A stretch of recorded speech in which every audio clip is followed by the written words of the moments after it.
called the LA Speed Story.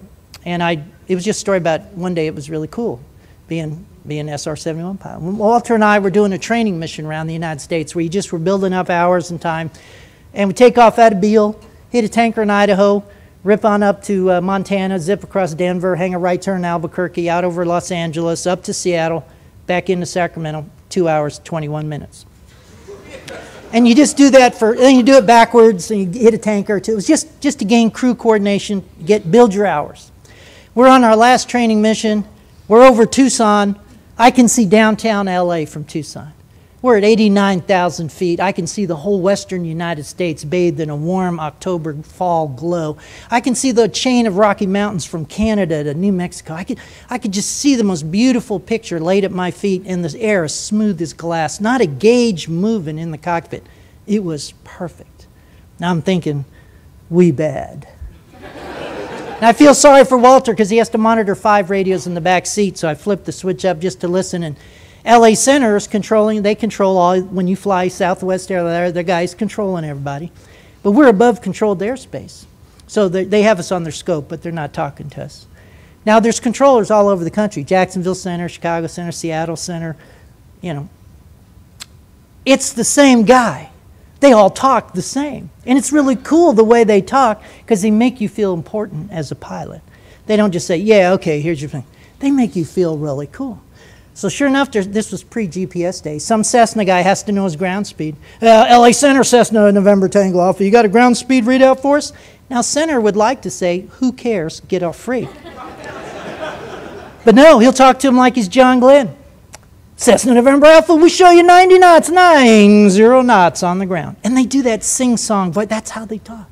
And it makes you feel kind of cool. Right after that, a twin Bonanza came up to pimp the guy for speed, I guess. And LA Center, Twin Beach, whatever. You got a ground speed readout for us?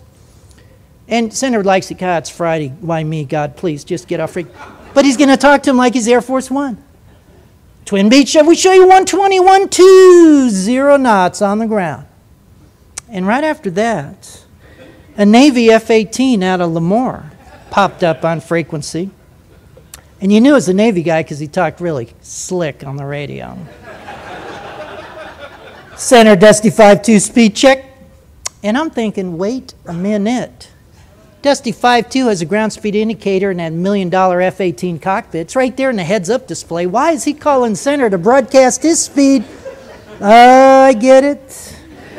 We had just the meanest, baddest, fastest military jet in the valley today.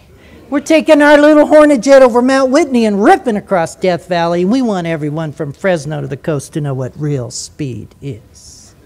And you can almost hear a little glee in the controller's voice like, we have put an end to this. Dusty 5-2, we show you 620, 620 knots across the ground. And it was that across the ground. See that little knife like, I hope nobody else has the nerve to get on frequency now. And there wasn't an airliner from Seattle to San Diego that wanted to be next on Freak. It's sort of an etiquette thing amongst flyers. And a 12-year-old was reaching for the mic button. And I thought, oh, no, wait, Walter's in charge of the radios. I flew single seat all those years, but I'm in the family model now, and I wanted, no, it's the Navy. They must die. They must die now. And I thought, no, but if I do, I'll upset Walter, and I want us to be a good crew. And at that moment, I heard a click of the mic button in the back seat. Ladies and gentlemen, Walter and I became a crew at that moment. In his best innocent voice, LA Center, Aspen 30, have you got a ground speed readout for us? You could almost hear a collective gasp on Freak like, oh, the poor fools didn't hear the previous transmissions. Oh, they got crushed like a grape. It's just a pilot thing. But Center had to give you that same voice. Aspen 30, we show you 1,992 knots across the ground. When I knew I was going to like Walter a lot is when he came back and said, Center, we're showing a little closer to 2,000. Ladies and gentlemen, we did not hear another transmission on that frequency all the way to the coast. The king of speed lived, the Navy had been flamed, and a crew had been formed. For just a moment, it was absolutely fun being the fastest guys on the block.